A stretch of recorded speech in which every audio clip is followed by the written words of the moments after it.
अपने मसाइल को हल करने के लिए सब्सक्राइब करें आपके मसाइल का हल। बीवी को ज़बरदस्ती पर्दा पर मजबूर किया जा सकता है। औरत पर शौहर की जायज़ चीज़ों में इताअत लाजिम है, तो पर्दा तो जायज़ नहीं वाजिब है। तो शौहर अगर बीवी को पर्दा का कह रहा है तो औरत पर उसकी इताअत लाजिम है। अगर वो इताअत नहीं करती तो दो गुनाह होंगे, एक अल्लाह का हुक्म तोड़ने का गुनाह भी होगा और शौहर का हुक्म तोड़ने का भी गुनाह होगा। तो इसलिए मर्द बीवी को पर्दा करा सकता है। हाँ, बाकी ज़बरदस्ती पर्दा कर पर मजबूर करेगा तो ये बेहतर है मजबूर करना। तो ये आप अपने घर के हालात खुद बेहतर जानते हैं। बाज़ दफ़ा ज़बरदस्ती करने से फ़ायदे के बजाय उल्टा नुकसान हो जाता है, और मोहब्बत से जब बात समझाई जाए तो फ़ायदे की उम्मीद ज़्यादा होती है। अब मैंने तो शरई मसला बताया, करना चाहिए क्या कि वो फिर आप बंदा खुद फैसला करे। क्या औरत को ससुर से पर्दा करना चाहिए, और अगर शौहर मर जाए तो क्या ससुर नामहरम हो जाता है? क्या वो निकाह का पैगाम भेज सकते हैं? नहीं, ससुर हमेशा के लिए महरम ही रहता है, बाप जैसा ही रहता है। इसी तरह सास हमेशा के लिए माँ जैसी ही रहती है। मियाँ बीवी का निकाह जिस दिन हुआ, अभी रुखसती नहीं भी हो, तो बस इन दोनों के माँ बाप एक दूसरे के माँ बाप बन गए, तो इसलिए ससुर से पर्दा भी नहीं है। लेकिन अगर ससुर बिल्कुल जवान है और बहू भी बिल्कुल यंग है, जवान है, तो अगर वो पर्दा कर ले तो बुरा भी नहीं है, ये तो कोई नाजायज़ भी नहीं है। सऊदीया के बाज़ उलमा का यही फतवा है, और इस ज़माने में जो हया और तक़वा के ज़्यादा करीब है वो भी यही है। तो लेकिन बहरहाल शरीयत में फ़र्ज़ नहीं है, फितने के खौफ की वजह से यानी कोई करे तो अच्छी बात है, बहरहाल फ़र्ज़ नहीं है। लेकिन इससे होता ही है कि बाज़ बहुएँ बिल्कुल ही घर में खिदमत नहीं करना चाहती, तो वो भी ससुर से पर्दा करके बैठ जाती हैं। तो ये भी गलत है कि आप पर्दे को अपनी सुस्ती का ज़रिया बनाओ, यानी सुस्ती हो असल में उस पर लेवल पर्दे का लगा दो।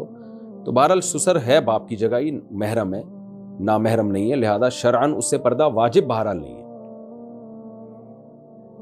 लेकिन इतनी बात खूब अच्छी तरह समझ लें, बार बार बताता हूँ, ससुर से हाथ मिलाना जायज़ नहीं है। आजकल किसी ने बताया कि यूट्यूब पे टिकटॉकर ऐसी वीडियो ला रहे हैं, शादी हो गई तो ससुर साहब बहू से मिल रहे हैं और बहू के कंधे पे हाथ रख के बैठे हुए हैं। ये गलत है, बेगैरती है, बेशर्मी की बात है। ठीक है, बेटी बेटियों की तरह है, लेकिन बहरहाल सगी बेटी तो नहीं है, थोड़ा सा रिजर्व रहें उससे आप। ये हमारे सोसाइटी में ये कल्चर भी नहीं है ऐसा। और फिर मीडिया पे ला ला के उसके कैमरों में आप दिखा रहे हैं और लोग भी कह रहे हैं माशाल्लाह माशाल्लाह। भाईजान बहू है वो, आप रिजर्व रहें उससे, सर पे हाथ रखें बस बेटियों की तरह कि बेटी है हमारी। बाकी ये नहीं कि उसके कंधे पे हाथ रखा हुआ है, सेल्फी बना रहे हैं, उससे मुसाफा कर रहे हैं, उसके हाथों में चूड़ियां चढ़ा रहे हैं। वो शर्म और हया भी कोई चीज़ होती है? अच्छा भाई, ये सैयदना अब्बास रज़ी अल्लाह अन्हु से मरवी है कि अल्लाह ताला ने तुम्हारे नबी सल्लल्लाहु अलैहि वसल्लम की ज़बान के मुताबिक मुकीम पर 4, मुसाफिर पर 2 और डरने वाले पर 1 रकत फ़र्ज़ की है। इस हदीस का मतलब बता दें, पर मुझे देखनी पड़ेगी भाई ये हदीस कहाँ है। अरबी अल्फाज देखूंगा, फिर इंशाल्लाह अगले बुलेटिन में इसका बताऊंगा आपको इंशाल्लाह। औरत का औरत से कितना पर्दा है? एक औरत का दूसरी औरत से कितना पर्दा है? क्या औरत औरत का सतर देख सकती है? मोहम्मद शहजाद मुल्तान से। नहीं जी, औरत औरत का सतर नहीं देख सकती।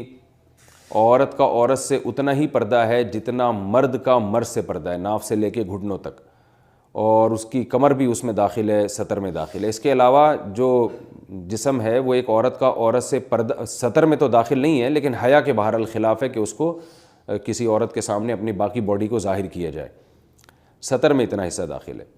और जो शरीफ घराने की औरतें होती हैं वो प्रॉपर सर पे चादर लेती हैं, या चादर नहीं लेती तो कम से कम इतना ख्याल करती हैं कि उनकी कमर और जो सीना है वो किसी औरत के सामने ज़ाहिर ना हो। तो ये हया के तकाज़ों के बिल्कुल मुताबिक है। तो जितना ज़्यादा पर्दा करें उतना अच्छा है। हाँ, औरत चेहरा बहरहाल औरत का औरत से नहीं उसको छुपाना लाजिम है, और हाथ और कलाइयाँ भी औरत का औरत से पर्दा नहीं है, और पिंडलियाँ भी औरत औरत के सामने खोल सकती है। लेकिन प्रॉपर ड्रेस पहनना ये बहरहाल अल्लाह के नज़दीक पसंदीदा अमल है।